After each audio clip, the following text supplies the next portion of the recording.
Insiders, Rachel here, and this is a series where I'm talking about how our recommendation system works. In this video, we're going to cover what factors influence how many impressions a video receives, or how many people are shown and offered up the video at the end of the day. So let's get to it. What factors influence your impressions? I'm going to touch on 3 of them today. The first is personalization, so how YouTube personalizes recommendations and make sure that recommendations are relevant for a given viewer. Then I'm going to touch on performance, which I think lots of creators are already familiar with. So this is how a video performs in the context of shown in discovery. So things like click-through rate, average view duration, average percent viewed, likes and dislikes, all of those signals. Then there are factors outside of our recommendation system, which I'll also touch on. Things like how many viewers are interested in a given topic, how a video is performing relevant to its competition or all other videos that could be offered a viewer. And then seasonal trends like how many viewers are on YouTube in a given time frame. All of these factors combined influence how many impressions your videos get and how many people see your videos. So let's go through them. Okay, let's start off with personalization. So as I said, if we only use performance like click-through rate and average view duration to inform recommendations, everybody would see very similar videos on YouTube. And that's not what the site is designed to do. We want to make sure that recommendations are personalized and relevant to each viewer. Now, the way we do that are mainly by looking at 3 types of signals. The first is a user's watch history. So what videos have they enjoyed in the past? Understanding that will help us offer more videos they're likely to enjoy. But we don't want to just offer stuff that they've already watched. We also want viewers to discover and explore new topics and interests. And the way that we do that is understanding what videos are often watched together. So imagine that 2 users have video A in their watch history, but one user has video B that the other user hasn't seen yet. Video B might be a really good candidate to recommend to the viewer who hasn't yet seen it. So using what videos are often watched together helps us identify videos that a user might not have already watched or been exposed to yet, but might be interested in. The last one is understanding how much of a channel or topic a user watches and how their interests might be changing over time. That helps our systems identify what to recommend them more or less of. Every user has favorite channels that they watch. The ranking of what they watch most will change over time depending on how their interests shift. So this is a really important point. I brought in a gaming example because this is the industry I came from. But it is important to note that viewers' interests will change over time. If you go back 5 years before today, like just think about what people were watching on TV. Like we have different favorite TV shows. We wear different clothes. We have different favorite celebrities. We play different video games. We eat different foods. People's interests change, and it's important to evolve your content over time along with people's interests. And so in this example that I'm showing, for many years, Minecraft was the game that everybody played, and it still is. My cousins still play it all the time, but the video game landscape changed where you had like a new game in the mix, Fortnite, in and around 2018. And as people's interests change, as the games that they play shift, so do the videos they watch on YouTube. And Google Trends is the most powerful tool to see how viewers' interests in different topics are changing over time. And no matter what category you're in, I think that it's extremely valuable to look at Google Trends and understand what's happening overall in the world and how people's interests change. Because as people's interests change, so do the videos they watch, which is why it is absolutely essential to always keep experimenting. If you make the same content, at some point, people's interests will start to shift and they'll start watching more of something else. And so constant experimentation is important to really maintain your fame and your audience. To evolve along with their interests. If you think about celebrities that have maintained their fame throughout the course of their lives, they had to reinvent themselves many times. So the example that I sometimes give is David Bowie. How many personalities did he have? So many. So my advice for creators is always keep experimenting to find a new thing. And if you experience a long drop in impressions, so like over the course of multiple months, 3+ months, and you're releasing the same content, that's usually a sign that it's time to try something new, because if you're dropping, there's only one of 2 things happening. Your viewers are on YouTube, but they're watching more of other stuff, or they're spending less time on YouTube. And so most of the time, it's the former. It's that their interests have shifted.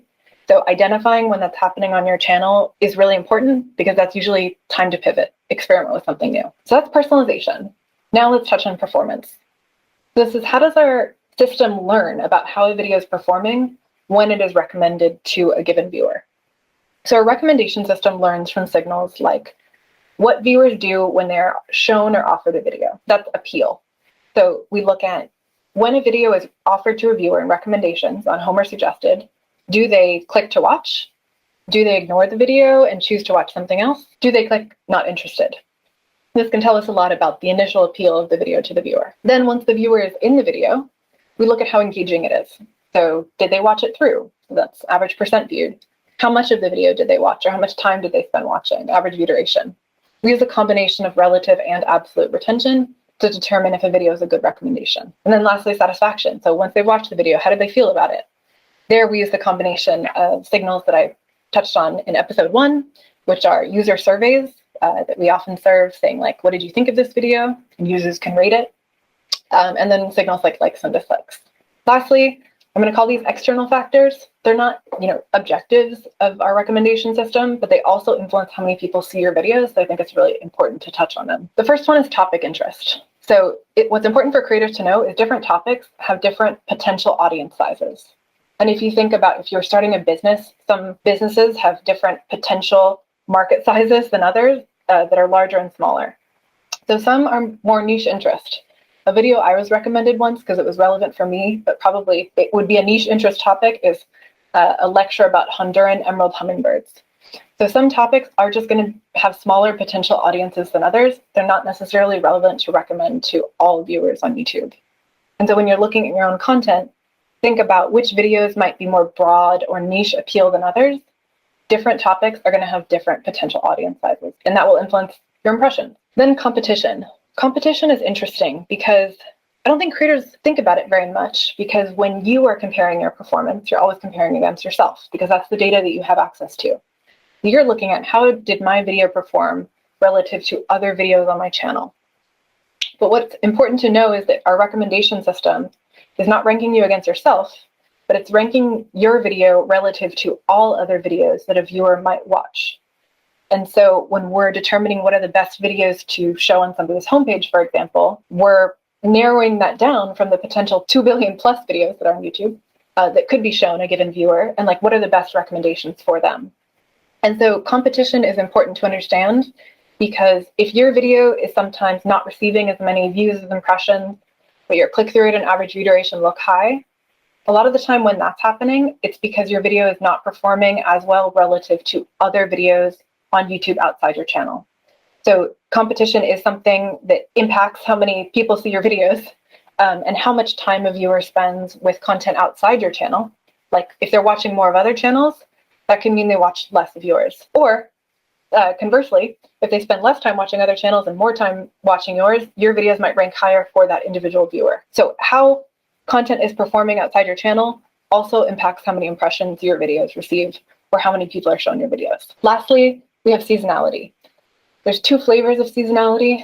You have the first one, which is how many people are on YouTube during different times of year, and that can change. So major fluctuations we see during holidays. So a period where a lot of people might not be viewing YouTube and they're spending time with their families, could be like New Year's or the end of Ramadan. Sometimes we see drops in and around Eid. Back to school in mid-August, a lot of viewership on channels starts to drop and then spikes on Saturdays and Sundays, because that's when viewers are then watching YouTube. Their schedules and behaviors changed. So how many people are actually on YouTube to recommend videos to, that shifts during different times of year. That will impact how many people see your videos as well. The second type of seasonality is topic-related seasonality. So that is how interest changes in given topics during different times of year. So if you upload like a camping video in October, there's not as many people watching that kind of content as there would be in August. So if you uploaded it in August, your video would probably do better. I did a whole video on seasonality, which I can link to in the description. But just know from this section that recommendations is not just based on performance or your click-through rate and average view duration. The other things that influence your impressions are how broadly appealing the topic is, or like how big the potential audience size is for a given video, how videos outside your channel are performing, because again, your video is being ranked relative to all other content on YouTube, and seasonal fluctuations, like how many people are on YouTube to recommend the video to, and how big the interest is in that topic during that time of year. That's it for part 2. In part 3, we're going to cover 10 frequently asked questions about the recommendation system. I hope that was helpful. As always, keep it real.